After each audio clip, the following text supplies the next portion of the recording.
What's up, everybody? I'm Jordan Weber. Today we're going to go over some functional range conditioning, mobility exercises that you can perform at your home, and we're going to go over the whole body as a whole class today. We're going to just go through the controlled articular rotations, which are pretty much the basic fundamental aspects of keeping your joints healthy every single day. And then we're going to get into some functional range conditioning principles such as PALs and RALs and some passive range liftoffs. So if you've never done functional range conditioning before, make sure that you first talk to a functional range conditioning certification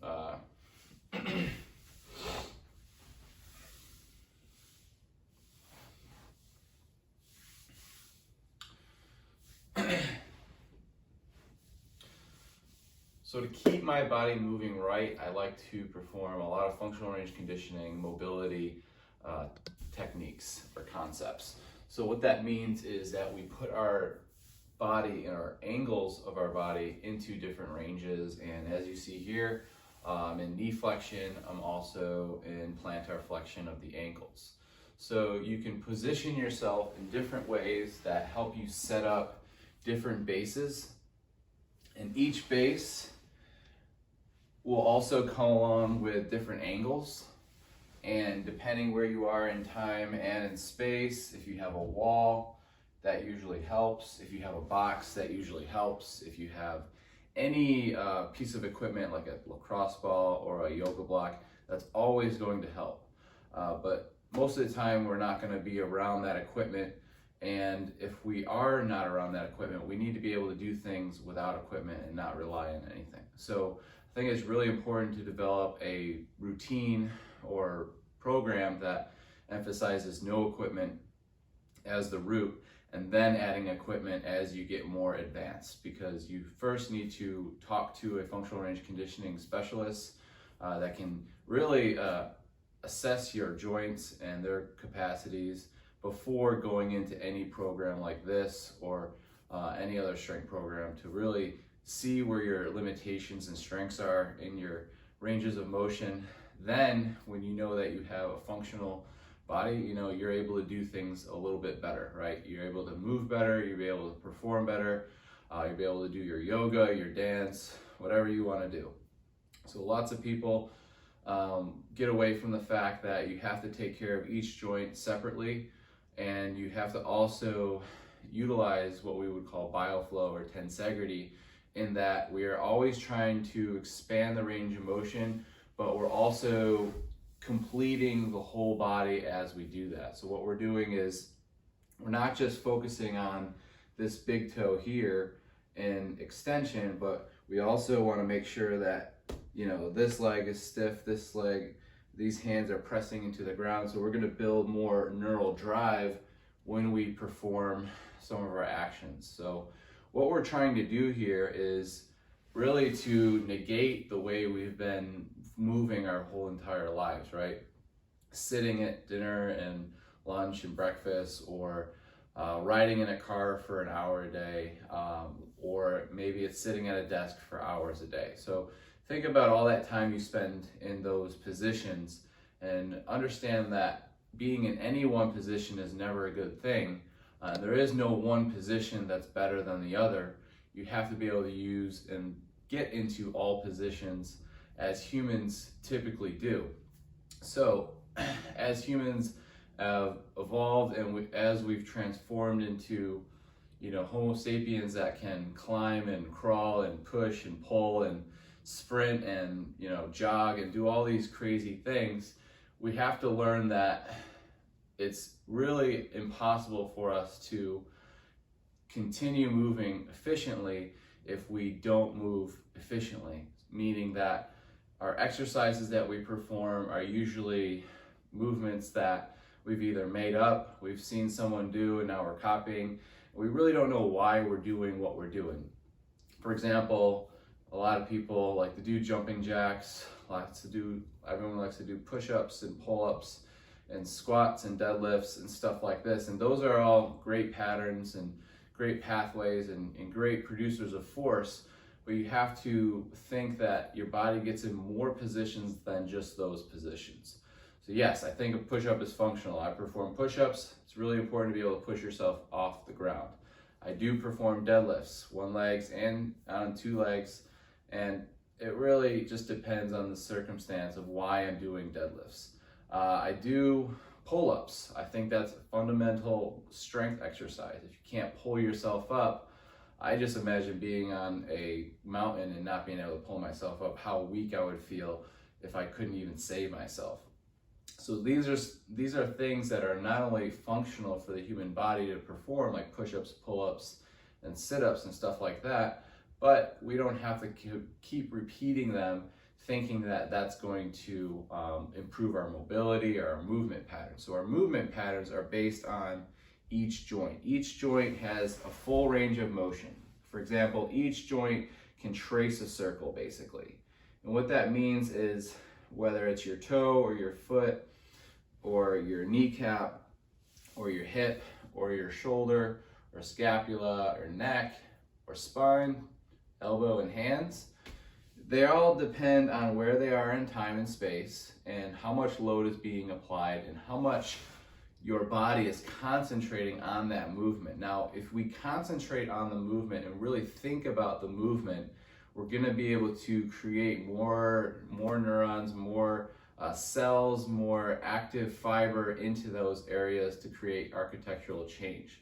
So that's the goal of functional range conditioning, to mold the body back to what it's supposed to be able to do or to maintain what you currently have. So most of us, we're only gonna probably maintain the range we have because it takes a lot more than just maintaining your range to improve your range. And what I mean by that is performing the controlled articular rotations or the joint circles, different meaning, two different things here. Now, controlled articular rotations are controlled articular rotations. They're controlling the articular pathway in its rotational path.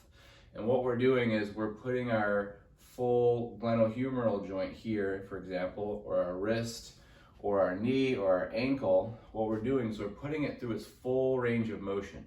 So we've heard of anatomical terms like dorsiflexion, plantar flexion, eversion, inversion. You have your extension of the knee, flexion of the knee. We knew all these things if we're in exercise science classes or we are exercise science people, but we don't actually apply those methods daily to see, how does this feel? How does this feel? Where can my foot go in space, okay? And how much time does it take me to go around in that space? How much control do I have of that space? And can I maintain it, or do I need to actually improve the space to improve my movement patterns? So, for example, if we look at the toes here, you're gonna see that this pinky toe is basically collapsing in and touching this neighboring toe, okay? This toe is not that big. I used to play soccer, so I used to have really tight shoes, and I remember really trying to get everything as tight as I could to get into that boot, right?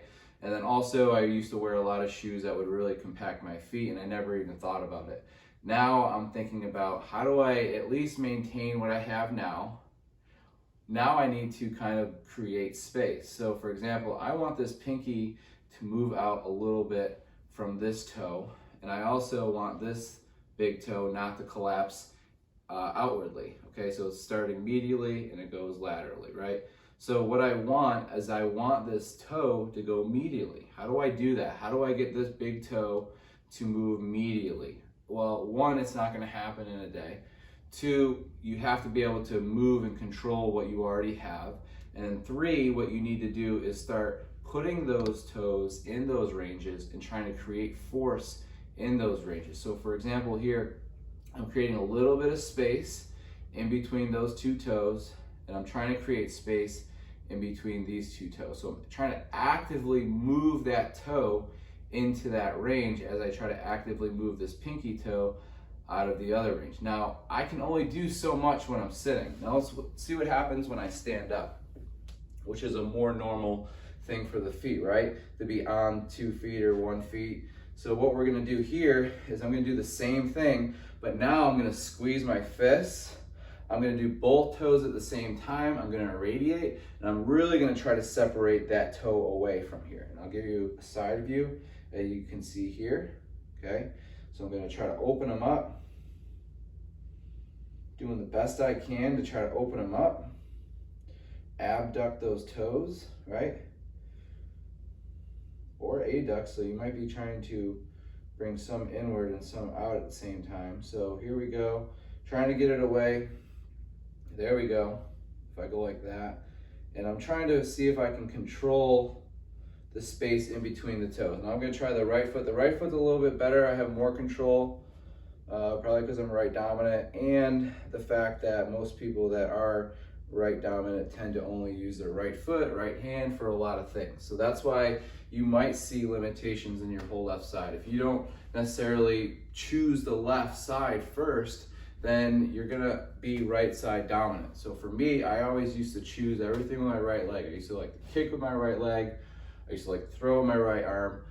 And what that's taught me is asymmetrical patterning, right? So now my left arm, I can't throw as well as my right arm, and I definitely can't kick as well with my left leg when playing soccer. So taking that in consideration, we think, well, what do I need to do? Well, probably need to work more on this left side and maybe maintain the right side, but also try to increase the range. But do I want to get too much range on this side and not enough range on this side?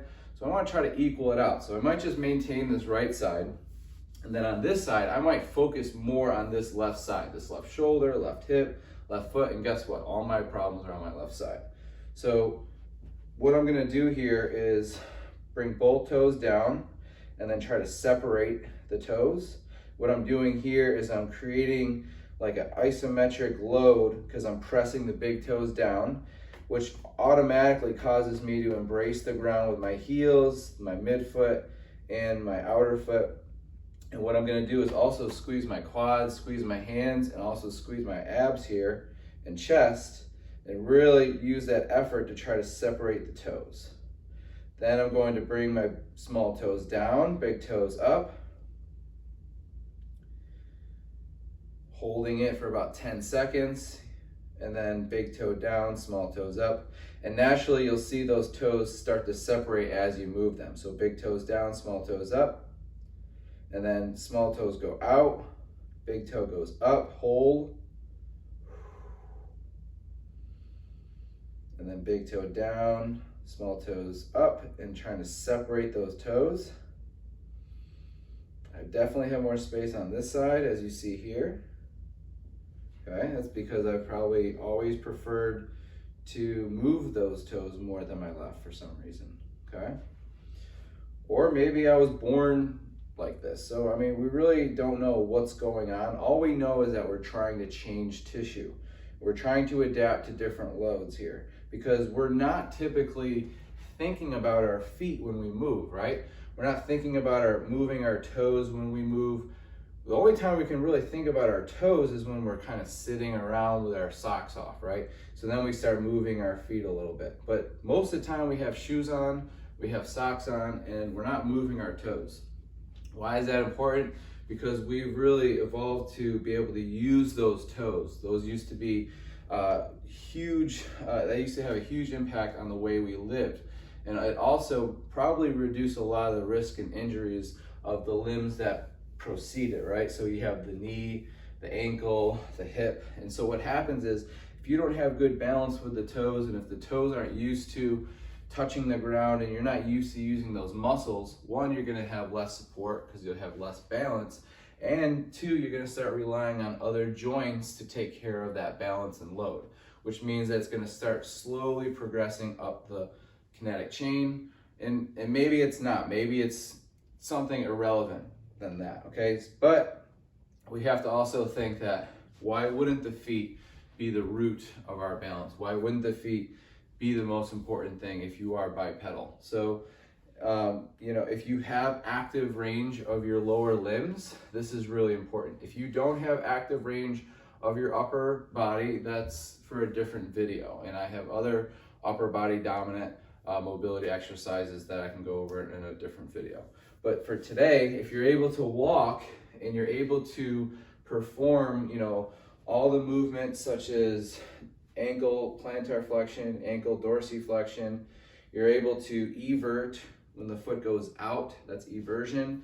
When the foot goes in, that's inversion. If you do that and you get pain, or you just can't do that, or all of a sudden something cracks and you're kind of worried about it, well, that's something that if you maintain your joint integrity every single day, if you move it through its full range of motion, which I'm doing here, you're gonna know, oh, I have a cramp when I do that, or I can't really move into that medial upper area, or I can't move into that upper outer area, right? Or something happens when I do that. My hip turns when I point my toe outward. Then you start to realize you don't have as much range as you thought you had. So when you start thinking about those controlling motions, for example, ankle cars here, controlled articular rotations, I'm gonna put myself against the wall. Why do I do that? Well, if I go like this, that's all fine and dandy, and I can do it like this, but really I'm using more force or more energy to kind of do that, right? Because I have to flex my spine. When I go like this, I can actually push into the wall, create a little bit more force, or it allows me to be more stable so I can focus more on the ankle. So if you are working on the ankle and you're really truly working on it, and let's just say you don't really have good spinal flexion, or it just doesn't feel comfortable bringing this knee out, the knee's kind of bent and you're kind of going like this, then you're going to be worrying about too much other things. So that's why using a wall, using a box, using dowels, using tennis balls are going to be really practical tools to use in FRC. So for the foot, ankle, controlled articular rotation, start in plantar flexion, pushing my back against the wall. I'll start squeezing this leg about 30%, and then from here, I'm gonna go in and up and out, all the way out and down. That's where I feel a slight cramp, and then all the way down, in, all the way in, up and in, all the way up and out and down, all the way down, in, cramp right in here, in and up, all the way up. Let's go the other way, up and in, all the way in and down and out and up and in, all the way down, all the way out, all the way up. Okay, so that would be an ankle car. We're gonna get the other side. Radiating 30%, intensifying I'm not just loosey-goosey here. So I'm nice and tight, 30%, starting dorsiflexion this time. Plantar flexion. And then we'll go down and out, up and in and all the way down. All the way down and in, all the way in and up and in, all the way down, all the way down. Let's go the other way, all the way down and in and up and out, all the way out and down and in and then up, all the way up, okay? For the knee, we'll stay in the same position. We'll go to the other side. We'll hook around. This time we're gonna pull that thigh into the chest as much as you can. Or if you feel like when you do that, you can barely bend the knee, then you actually might just hold it a little bit lower, or you can go on your back like this, okay? And you don't have to bend the knee as much. You can also stand up like this and do the same thing. So you have lots of different options for the knee here. And for the ankle, you could do the same thing. You could stand up and do that. It just depends. So we're gonna work on the knee here. I'm gonna wrap underneath, dorsiflex the ankle just to lock the ankle in place, pull that thigh to the chest. We're gonna go outward, or tibial external rotation. And then we're gonna extend the knee about a third of the way, internal rotation, and then flexion of the knee. Out, up, in, and down, out, up, in, and down. We're gonna stay in and up, out, out and down. In and up, out, out and down. I get a slight cramp in my TFL here, okay? So I might go into external hip rotation into that just to release it, but that's good to know, right? So other side, external tibial rotation, extension of the knee, internal tibial rotation, and knee flexion. Out, up, in and down, out, up, in and down, in and up, out and down, in and up, out and down, in and up, out and down. Good, okay? So we just got our knee, we'll go to our kneecap. So the kneecap, we can push it side to side, or if we're looking at it straight on, 3 o'clock, 9 o'clock, 12 o'clock, 6 o'clock, and then also the dials in between. What we're gonna do is just push that patella all the way around in a circle. You're gonna notice that I'm totally relaxed here. So I don't wanna be too wide, because if I do that, my knee is gonna be locked. And I don't wanna be, if this is too tight and I can't relax my kneecap or my thighs, then what you can do is stand up, extend that knee, put all the pressure on this leg, and what we're gonna do is the same thing will occur. You can start moving that patella around. So those would be the two spots, there's two areas I would try to move the knee in. So either standing or sitting, and definitely a modification or option one would be bringing your back against the wall. Because option two, again, if you're here, you might be spinal flexion, you might be squeezing, and then you might lean over and it might not move as well. Okay, so we're gonna move that back into the wall. So from here, you can use all the fingers like I'm doing here. You're definitely gonna get more tactile feedback. What that basically means is you're gonna get more neuroreceptors, more mechanoreceptors, kind of feeling that around, because that is load in that area. And so typically we don't do this, right? And we're not touching the kneecap, so we're really not stimulating the kneecap. And we need to know, one, does that kneecap move around in a full circle? That's really important, because if it doesn't move in a particular area, or if it moves too much, then we have two different issues there.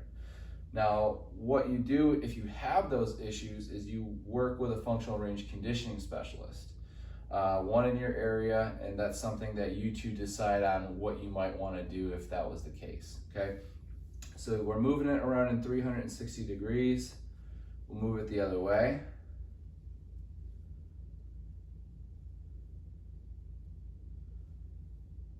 All right, we'll go to the other side.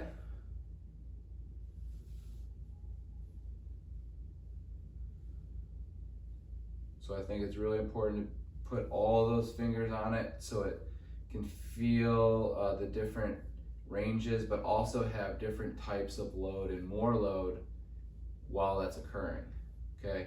Because yes, I think it's important to use the thumb just like this as well. I think this is more specific for sure. I think this is just a different type of feedback. You go up and down.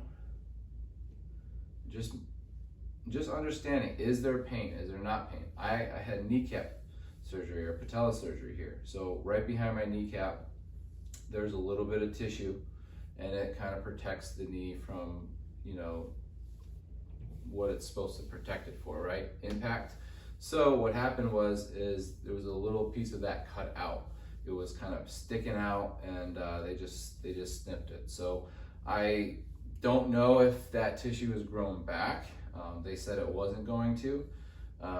Was it sensitive after the surgery? Yes. So I have to prescribe very careful patella cars, and I always do my due diligence with my patella cars. It's not something I just kind of move my kneecap and that's it. Like, I actually really feel around here. Now, it can be scary for some people to do that, but at least you're gonna know where there might be some pain or issues, over movement or under movement. So again, patella, don't underestimate the patella, all right? Now we're gonna move to our hips. There's 2 ways you can do them, 3 ways we'll talk about today, but on the sideline position, typically if you had a yoga block here, a medicine ball here, a pillow here, that would be great. So you can use that. And then from here, you can either hold on to like a kettlebell here, or you can just grasp the hands. From here, I'm getting into the fetal position. And then what we're gonna do is abduct the hip with our knee flex and an ankle dorsiflexion. From here, I'm gonna squeeze my fists, internally rotate at the hip as I go into extension, and then we'll go up to flexion, external or abduction, internal rotation, and now we'll go knee to knee and go the other side, okay? You can put a ball in between or behind the kneecap here, and then we're gonna go all the way out and back. We wanna keep that knee locked and that ankle dorsiflex. So we'll do 2 on this side and we'll get 2 on the other side. So a lot of times you see people kind of straighten their leg out like that, or they, what you'll see is people not able to dorsiflex their ankle or plantar flex it. So I typically like it dorsiflex. I think that feels a little bit better for me. From here, abduction, internal rotation to extension, flexion, abduction, internal rotation, all the way to flexion. Let's go the other way. All the way back, out, up, and forward, back, out, up, and forward there. All right, so that would be the hip controlled articular rotation sideline, and now we'll go to the quadruped or hands and knees position. Again, you can use the wall. Actually, the wall is going to make it a lot harder, or you can step away from the wall and make it easier, but also have less control. So you can choose.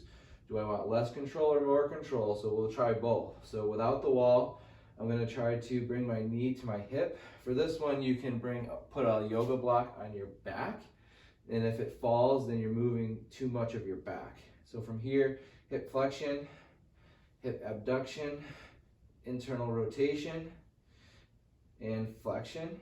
And now let's go back, extension, abduction, and flexion. And now we'll go ahead and switch to the other side. Flexion, abduction, internal rotation to extension, extension, abduction to flexion, and down. Now we're gonna press into the wall. We'll get that same side. And if you have a wall or don't have a wall, it's fine. You can just do what we just did. But what we'll do is press the shoulder, the elbow, the wrist, the forearm into the wall, the knee, the foot, even the hip if you can. You can also put a yoga block in between yourself and the wall and see if that yoga block will stay put as you do that. From here, and then you can also have it on your back to make it even harder. From here, we're going to push into the wall. Give us a little bit of space by bringing that hand up a little bit higher. And then from here, we're going to go all the way up. Flexion, abduction, internal rotation to extension.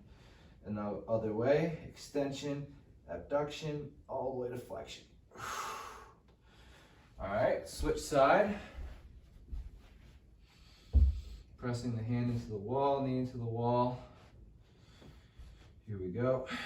Flexion, abduction, internal rotation to extension here. Extension, abduction, all the way to flexion.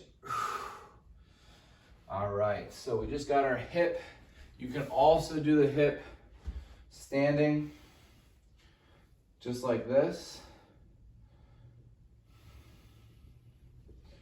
You can press your hand into a wall, or you can just use a railing. Railings are nice. Love this railing for doing FRC work.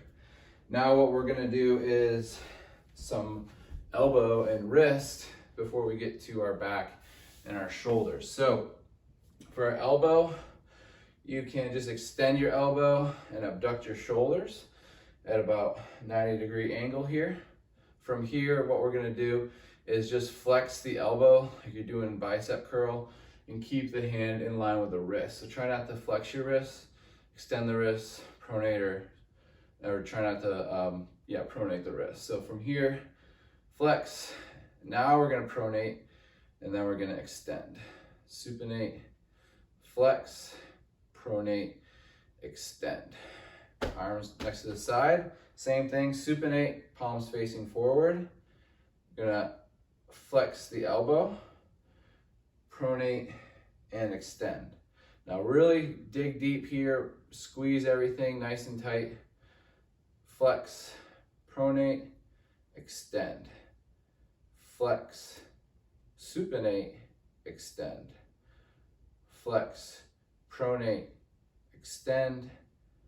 Flex, supinate, extend. Okay, so there's your elbow. Sometimes you hear some popping. That's pretty normal as long as there's no pain. Now wrist. So what we're gonna do here is hands will go in front of the elbows and the elbows are at a 90-degree angle, okay? What we're gonna do is try to extend the wrist first, or just look and check and see, could you put a book flat on your hands? That's our goal. We want 90-degree active hip or wrist extension here. That's our goal. Okay, here looks like, I feel like I've gotten a lot better on this side.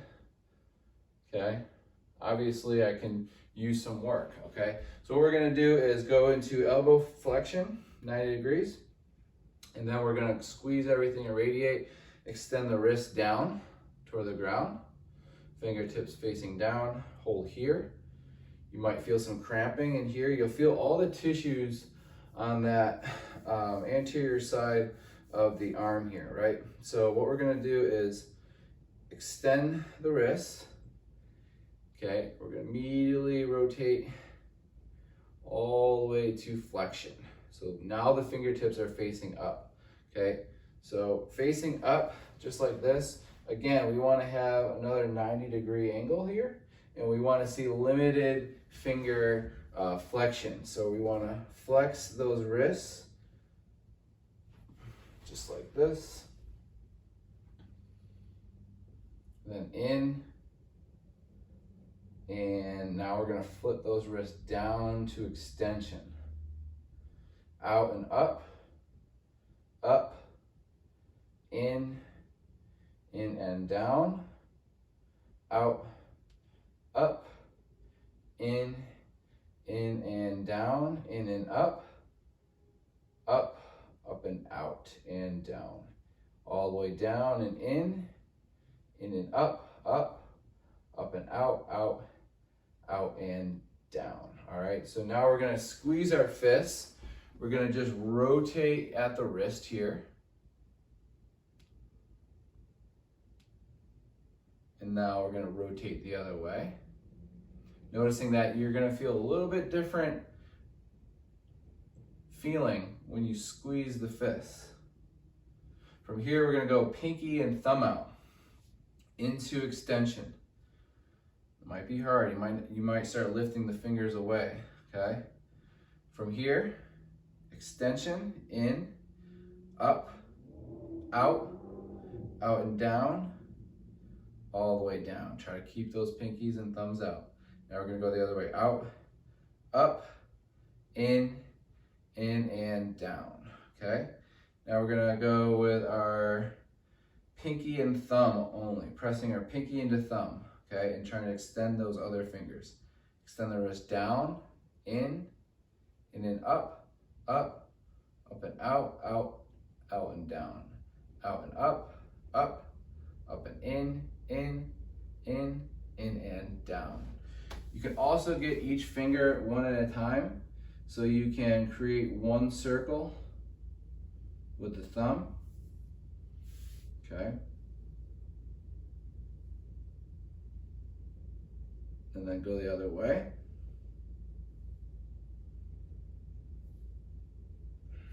Other side.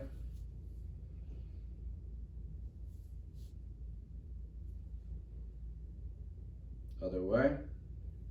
Now I could also do that like this, but I'm trying to really focus on that thumb. Okay, now pointer finger.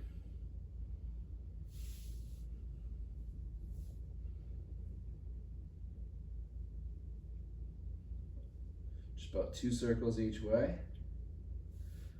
Middle finger.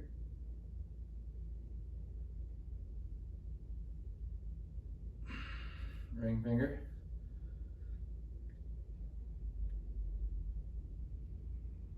And then pinky. Other way. Okay. Thumb or pointer finger.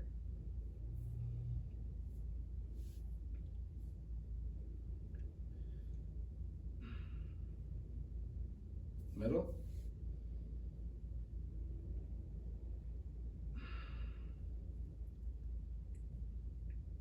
Ring.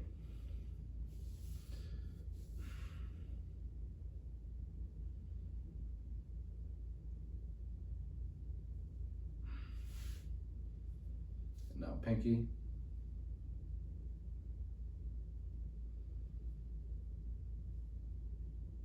Good. All right, now we're gonna get the scapula. So what we're gonna do is get into the kneeling position. You can go into, you could stand for this, do what we're doing. You can kneel. You could even sit in a chair for this one. And you can also go into collapse kneeling, which I'll be doing. And what I'm gonna do is bring those hands out in front of the shoulders and then out about 10 degrees. I'm gonna retract the scapula, but I'm not gonna bend my wrist. So a lot of times you'll see people, they'll go like this, they'll bend their elbows and they'll start flexing the wrists. So what we're gonna do is try to keep the fists in line with the wrists and elbows straight. So really squeezing the biceps and the triceps here. And then from here, retract the scapula, protract the scapula. So you're just moving those shoulder blades forward and back. Retract, protract. And then from here, squeezing the fist, we're gonna elevate and then bring our shoulders down to our pockets. Elevate toward our ears and then down toward our pockets. Thinking about the shoulder blades, those wing bones, right? So from here, we're gonna now create a circle. We're gonna retract, elevate, protract, and then depress. Retract, elevate, protract, depress. One more, back, up, forward, up, back, down, forward, up, back, down, forward, up, back, down. Okay? So that would be an example of a scapular car. You can also do scapular cars in different base positions. So I'm gonna get into the butterfly position for this next one. And now I'm going to squeeze those fists and do the same thing. So elevate, retract, depress, protract. Elevate, retract, press. Now back, up, forward, and down. Back, up, forward, and down. All right, so that would be the scapula. Now we're gonna work on the glenohumeral joint. So you can do these half kneeling, kneeling, or standing. So kneeling, half kneeling, or standing, okay? I'm gonna go half kneeling, and I'm also gonna make sure that my opposite or contralateral leg is forward From here, I can do 3 different things. I can just hold on to the railing for support. I could just bring my arm down and press into it like that. And I can also go like this. This is probably too advanced for me. So this would be a progression. This would be a regression. And this would be probably a progression. So I'm gonna hold this one. I'm gonna press that arm into the wall. I'm gonna go into glenohumeral flexion. So I'm gonna keep my body tight. I'm gonna keep this arm nice and contracted here. And we're going to flex the glenohumeral joint. And then from here, we're gonna internally rotate so the bicep faces forward. And we're gonna reach back. And as we're here, we're gonna check our internal rotation. Internally rotate more as you extend the shoulder. Then we're going to begin to internally rotate even more as we extend and adduct the shoulder. So now we're adducted and we're internally rotated at the glenohumeral. And now we're going to put it into extension. From internal, we'll go to external rotation, unwind. And then from here, we're going to reach back into hyperextension. Keep externally rotating as you lead up to flexion. And then we're going to go into horizontal adduction across the body and in, and to adduction. Flexion, internal rotation, extension, horizontal adduction to adduction, or that would be horizontal abduction. So from here, extension, horizontal abduction, flexion, horizontal adduction. Now we're going to do it with the fist squeeze here. Create more radiation, hold on to a tennis ball or a 1 pound or 2 pound weight. Flexion, internal rotation, all the way to extension. Keep internally rotating. Back of the hand next to the side of the body. Extension, unwind, all the way to flexion, across the body, and down. All right, now we're going to switch sides, switch arms.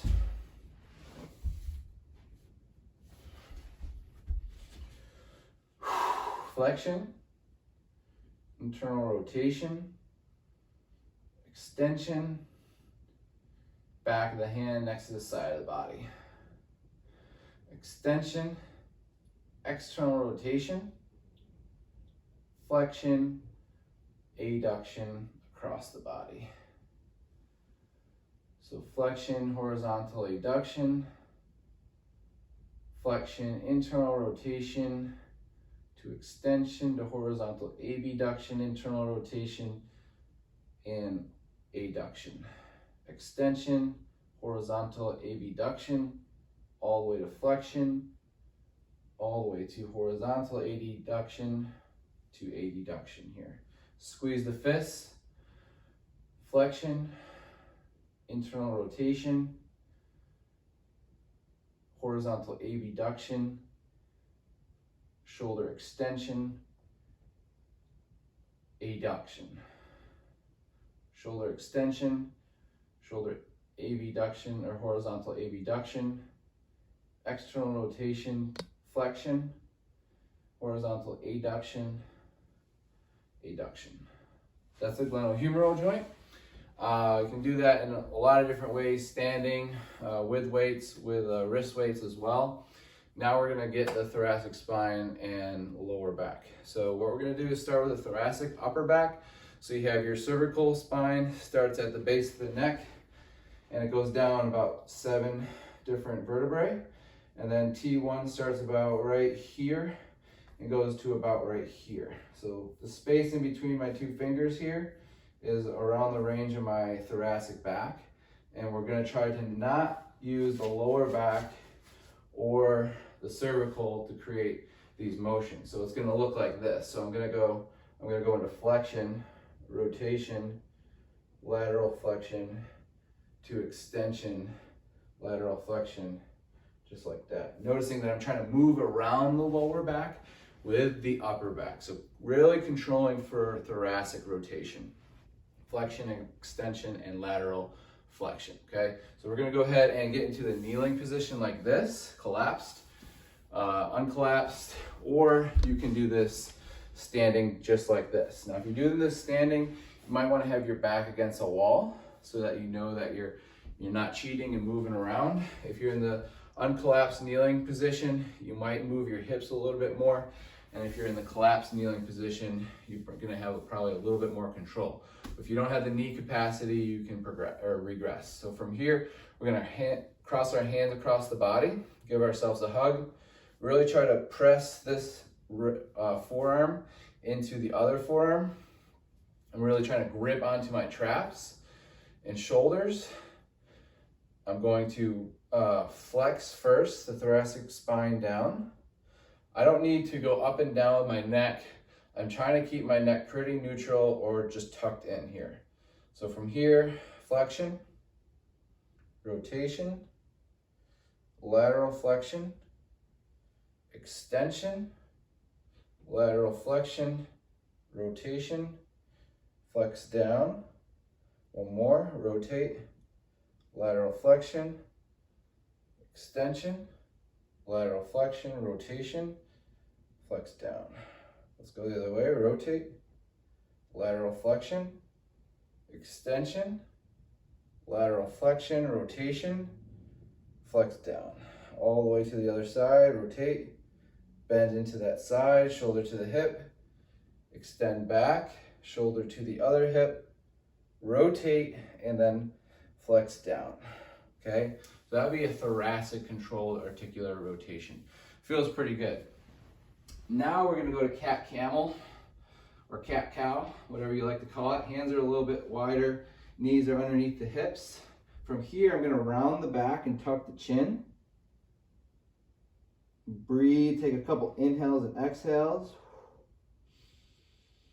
Really thinking about my posterior chain, my back, my lower, all the muscles here surrounding my spine. My cervical, thoracic, lumbar, sacral, and coccyx. So with the coccyx, we have about 2 or 3 and up to 5 fused bones, which is your tailbone, your sacrum, which is 5 fused bones, and then you have your lumbar spine, which is L1 to L5. Then you have your T-spine, T1 to T12, and then your cervical spine, which is your head and neck, is 1 to 7. Okay, so from here, we're gonna think that we have a tennis ball, and you can use one underneath your chin, and you're gonna keep it underneath your chin as you begin to extend the neck. And then from here, our cervical spine is in extension, while our thoracic spine hopefully is still in flexion, and also our lumbar spine is also in flexion. So we're gonna bring that head up, and then from here, we're gonna follow it with a T-spine starting at the first one. You're gonna notice I'm probably gonna skip a lot, and I'm gonna try to compensate by retracting my scapula, but I want to try to control that upper spine, and then T-spine mid, lower T-spine, and then begin to articulate at the lumbar, sacral, and coccyx here, forming an extended spine. I'm going to try to control it the other way now, from the low end, coccyx, tailbone, sacrum to lumbar,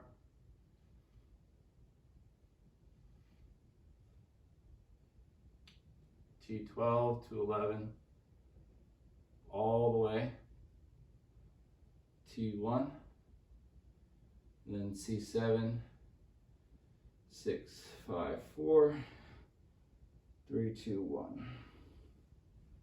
Okay, we'll start with the cervical. 1, 2, 3, 4, 5, 6, 7, T1, 2, 3, 4, 5, 6, 7, 8, 9, 10, 11, 12, lumbar, 1, 2, 3, 4, and 5, sacrum, and your tailbone.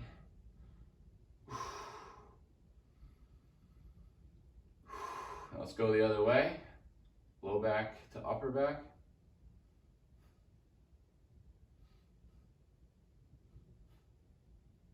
Trying to segment one at a time.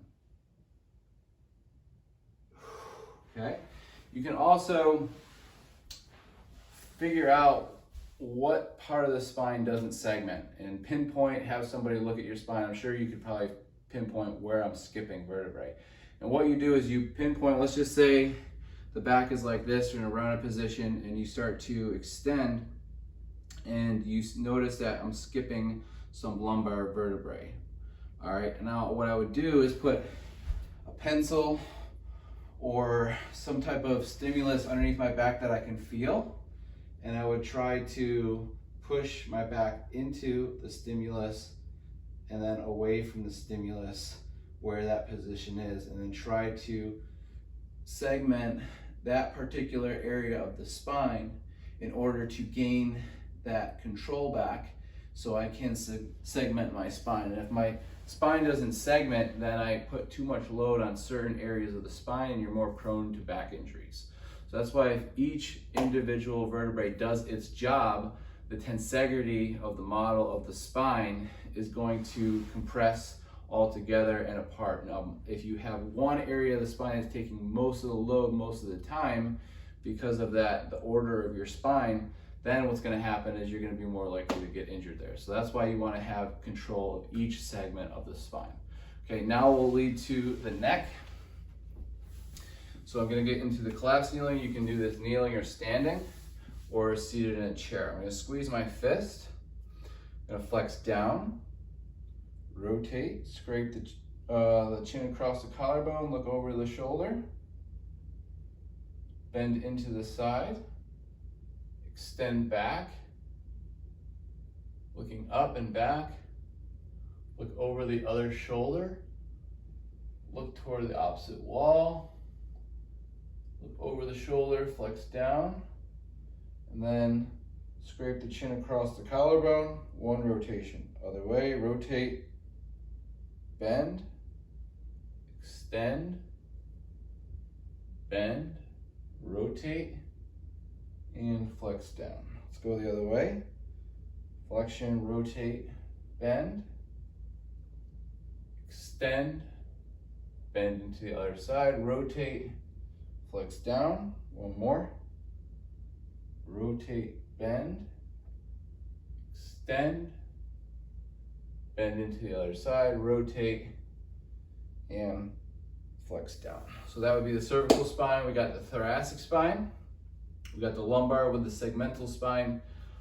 We also got the scapula, the glenohumeral joint, the wrist, the fingers, and now the last thing we're going to get is the toes. Actually, we started with the toes, but we're going to also end with the toes. Now that we've been sitting, we haven't been really using our toes. We're going to actually do some toe cars, knee cars, and patella cars to end today. So we're going to press the big toes down, hold it there. You can also get a band, you know, those mini bands you can put around both your toes so the toes go toward each other when you flex them or when you extend and flex them into the ground. So from here, let's bring all toes off the ground. Separate them as much as you can. If you need to hold on to a side of an edge or a wall, that's fine. Or dowels are good here too. And then from here, separate the toes, and we're gonna piano them down from pinky toe all the way big toe, and then big toe down. Now big toe stays down as the small toes go up. All toes up, separate the toes, pinky to big toe down. From here, big toe down, small toes up, big toes up, separate the toes. We're gonna piano it down, pinky all the way to big toe. And now big toe down, small toes up, and then piano it down, big toe up, All toes up. Now we're just gonna tap the big toe down. 1, 2, 3, 4, 5, okay? Now what we'll do is kind of move laterally, or move on the outsides of the feet. Now we'll go insides of the feet, so outsides of the feet are off the ground, then out. Just kind of go back and forth here.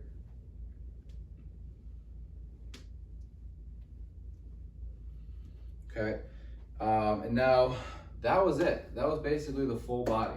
Yeah, you can go over your patella if you want to, or your knee, but that was basically the whole body for the controlled articular rotation set. Now, what we're going to talk about are ways to improve the mobility of those certain areas that you need to improve.